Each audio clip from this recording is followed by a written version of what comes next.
Imagine a philosopher so bold that he looked at the entire moving, changing, breathing world around him and calmly declared that all of it was a lie.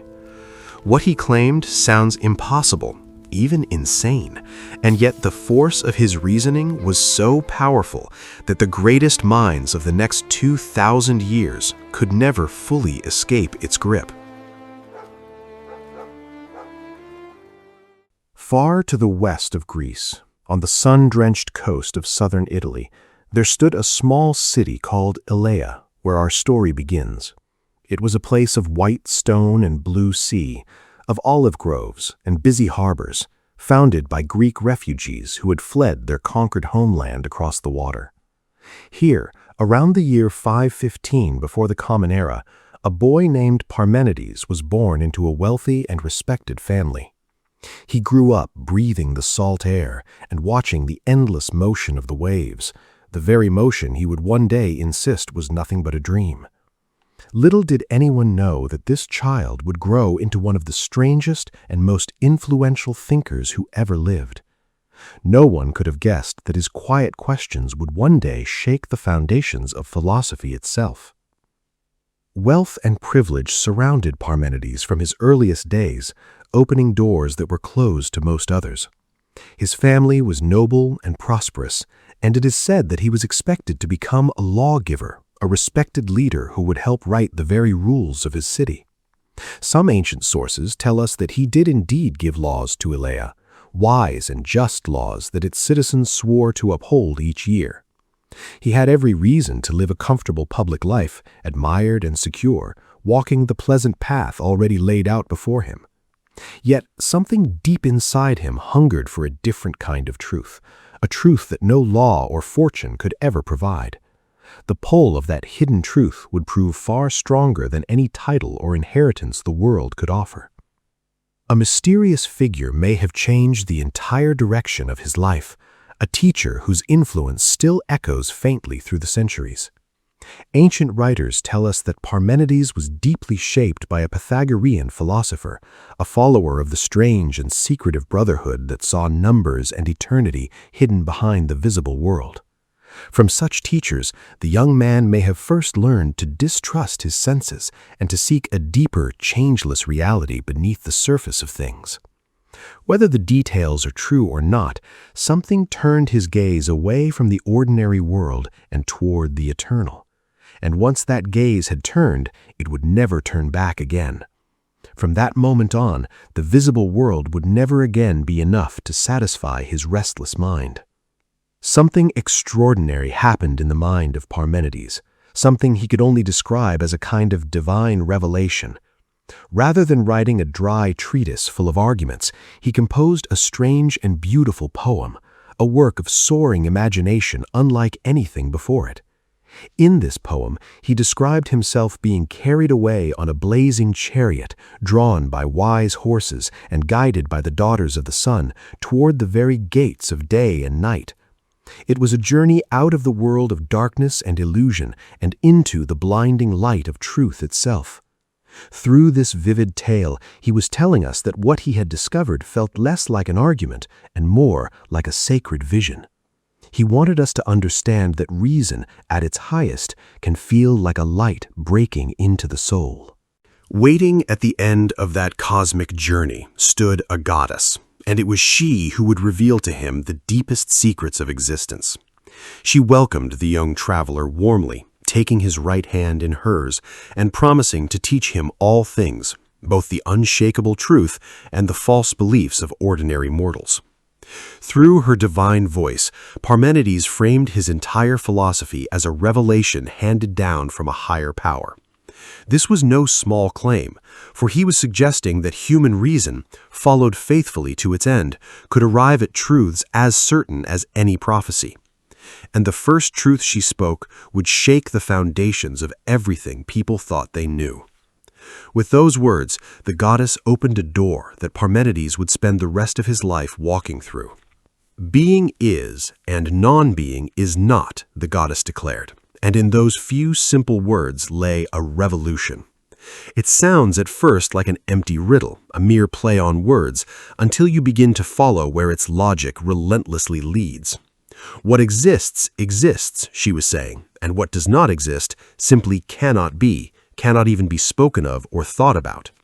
You cannot think about pure nothingness, Parmenides argued, because the very act of thinking about it makes it into something. From this single, seemingly obvious starting point, he would build a tower of reasoning so strange that it seems to defy the entire world. It was the kind of beginning that seems harmless until you realize it is about to overturn the world.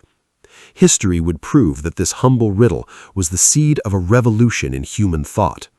Nothingness, Parmenides insisted, is truly impossible, and this idea became the hammer with which he shattered common sense.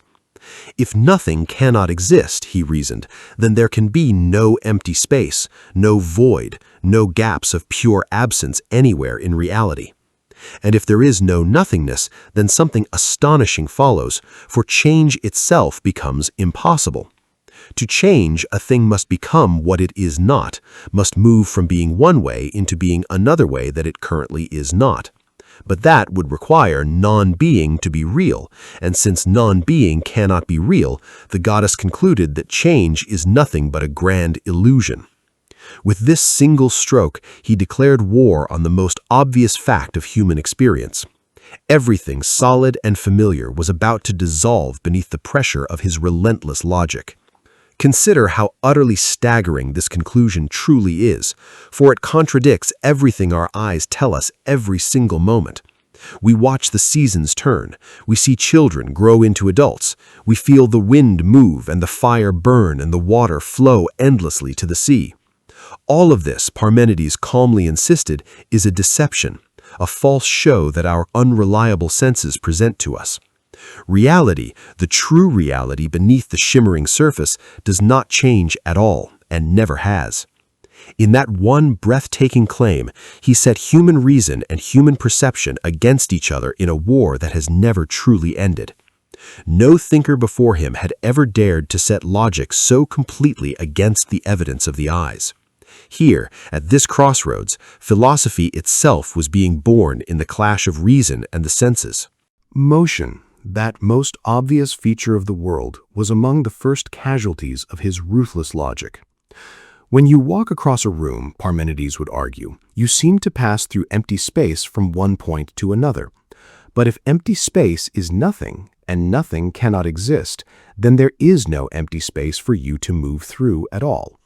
The world, in his vision, is completely full, packed solid with being, leaving no room whatsoever for motion.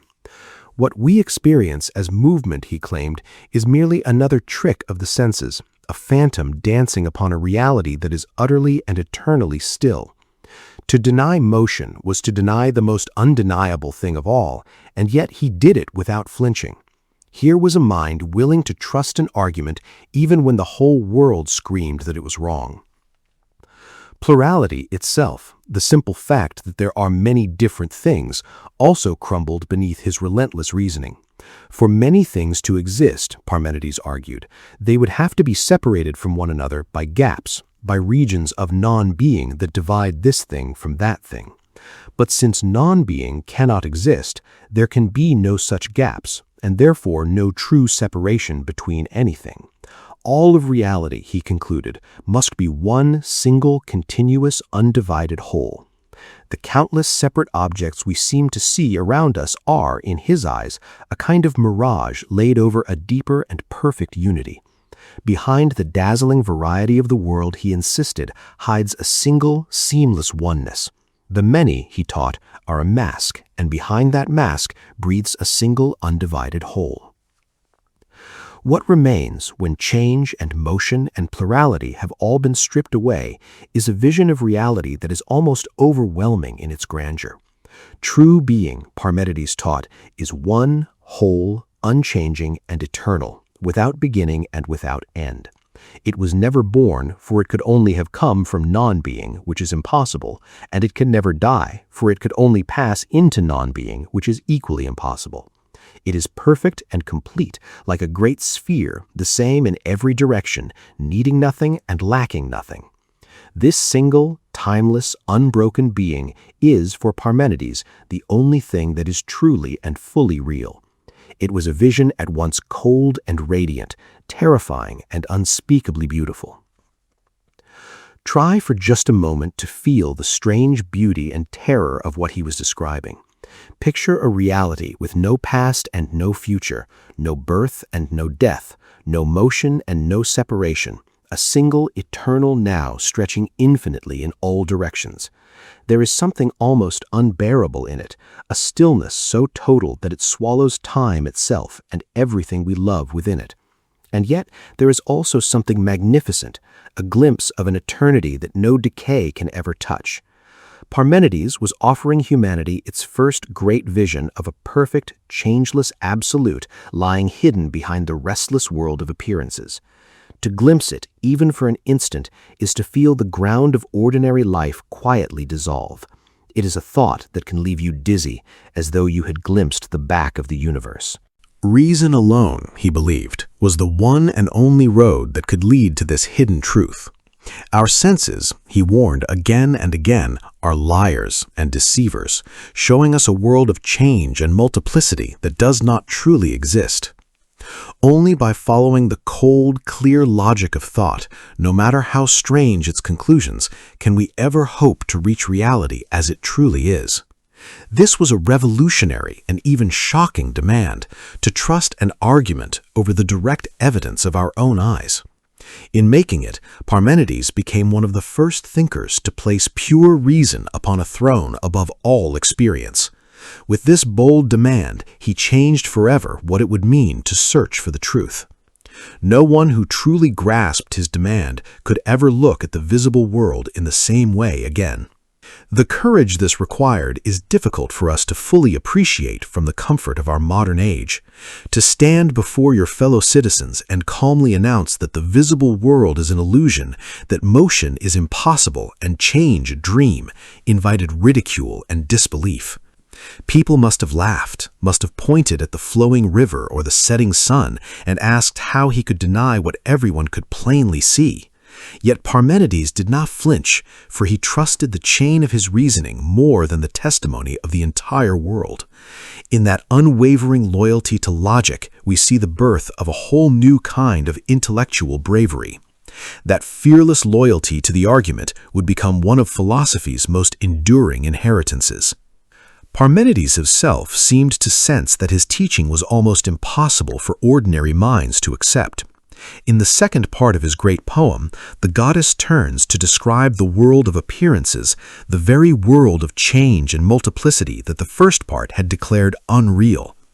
She presents it not as truth, but as the false belief of mortals, a plausible account of a world that only seems to exist.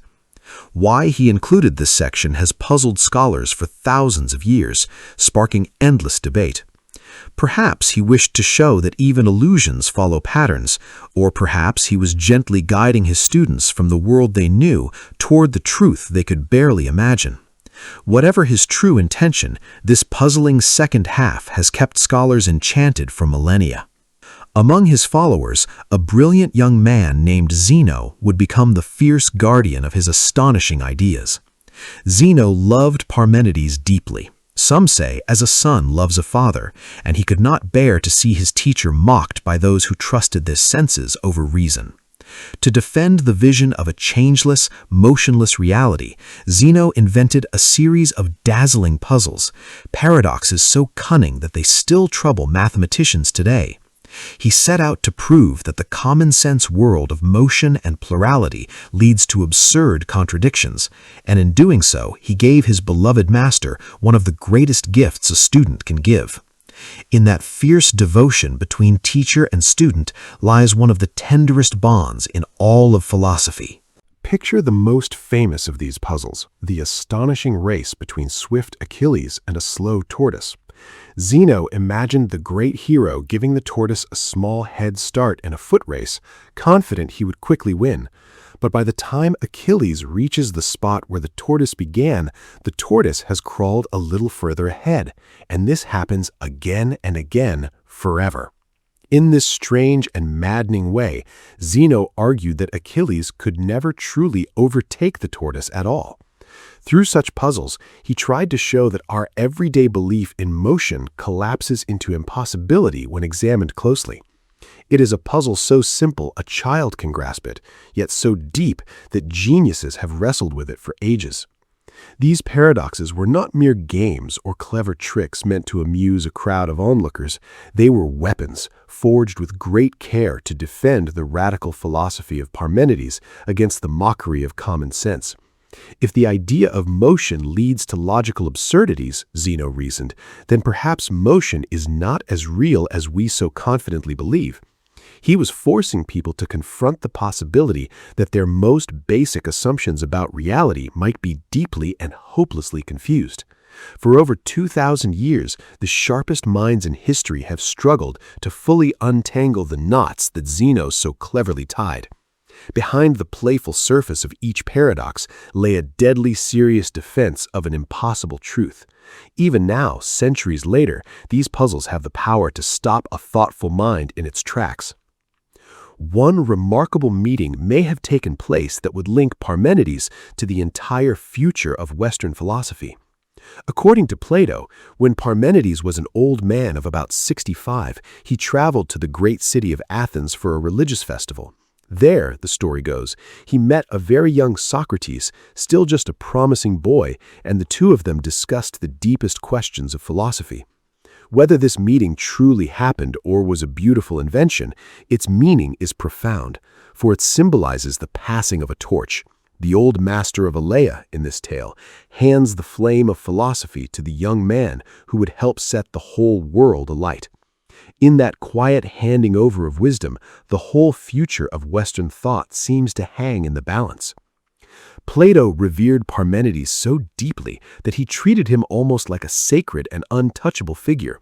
He called him Parmenides the Great and Venerable, speaking with him a respect he granted to almost no one else. So powerful was the challenge of Parmenides that Plato devoted an entire, famously difficult dialogue to wrestling with his ideas. The whole theory of forms, Plato's vision of a perfect, changeless realm of truth lying beyond our shifting world, owes an enormous and undeniable debt to the Eleatic master. In a very real sense, the towering achievement of Plato grew directly out of the seed that Parmenides had planted. To provoke such reverence in a mind like Plato's is itself a measure of the man's staggering power. Every philosopher who followed was forced to respond to the challenge Parmenides had thrown down, and none could simply ignore it.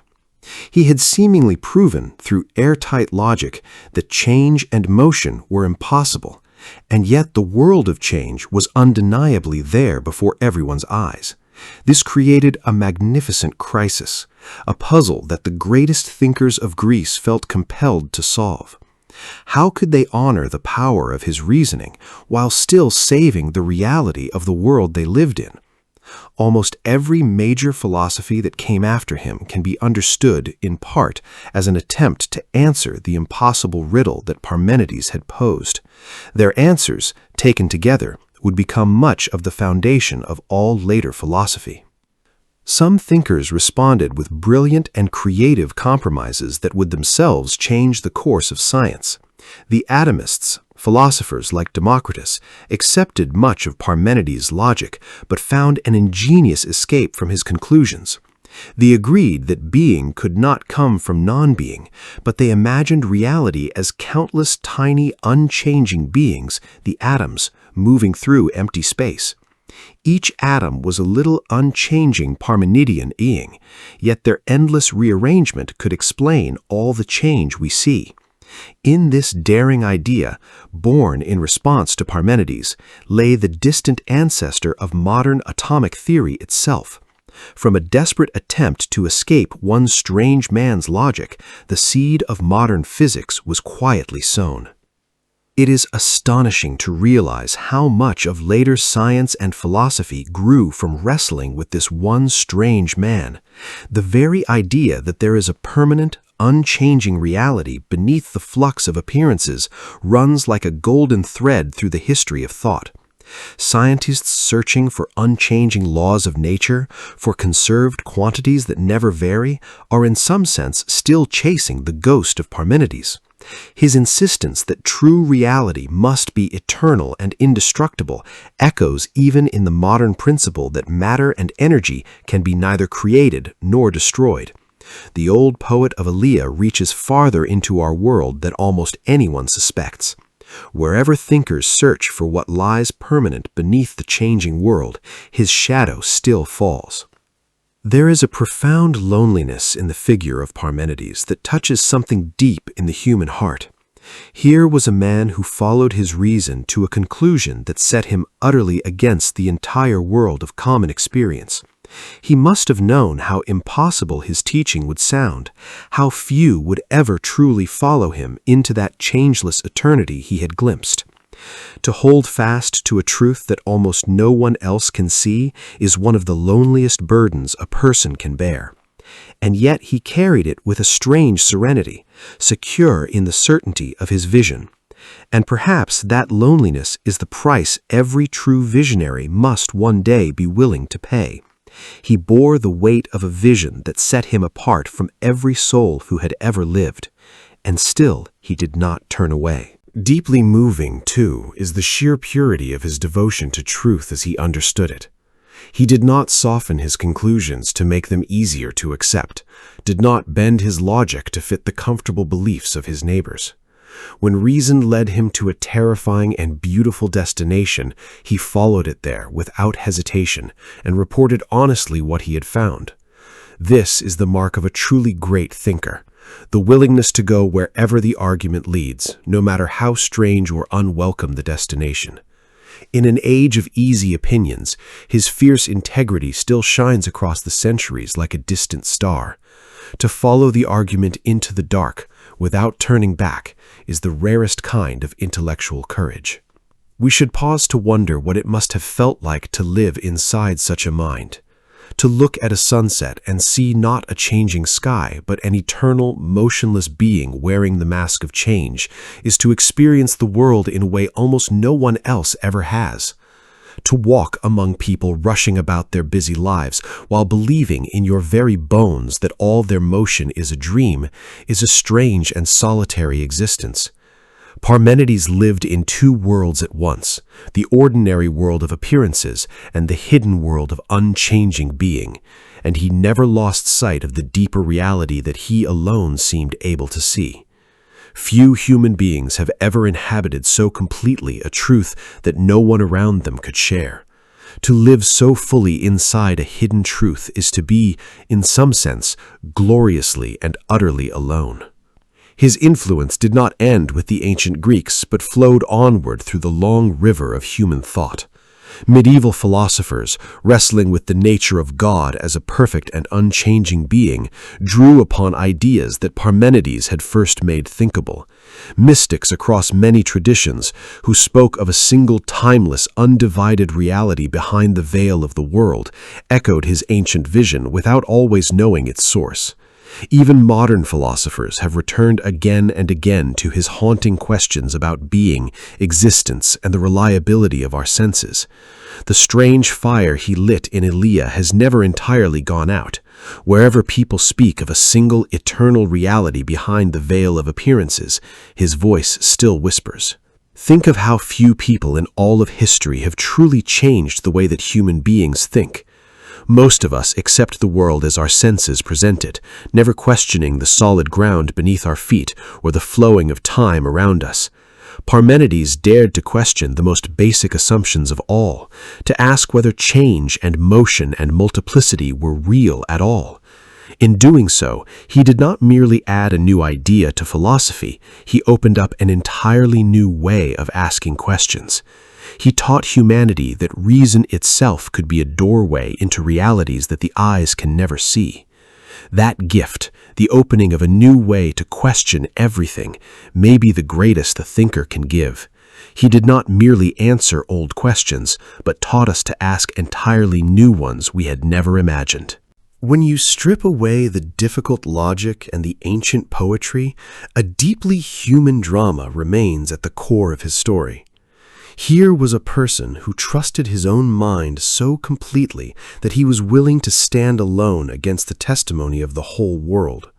He reminds us that truth is not always comfortable, that it does not always match our expectations or flatter our common sense.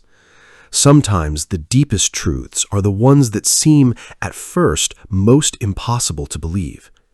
In his unwavering courage to follow reason into the unknown, Parmenides shows us something noble and enduring about the human spirit.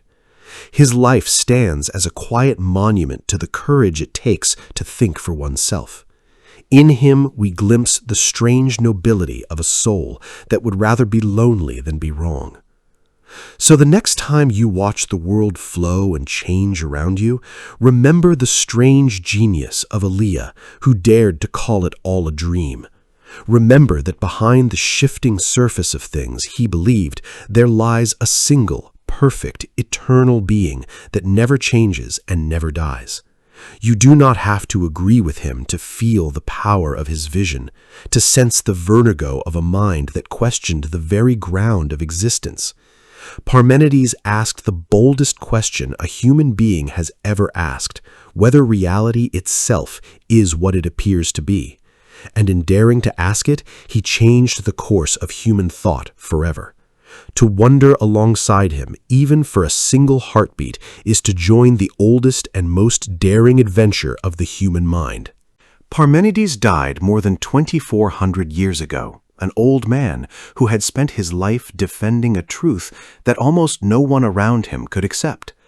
And yet his strange and beautiful vision has never truly died.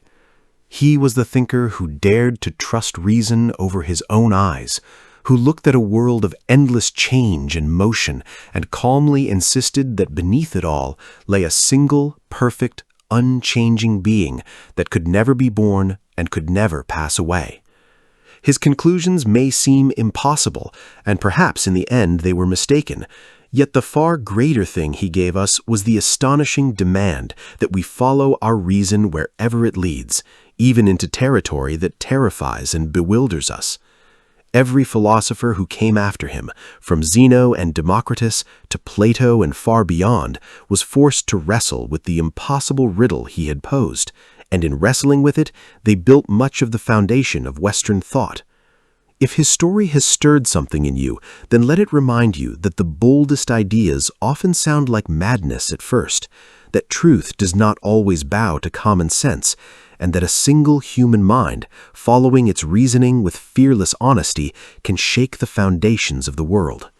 So look again at the changing world around you, and dare, just for a moment, to wonder whether the deepest reality might be something far stranger, far stiller, and far more eternal than anything your eyes have ever shown you.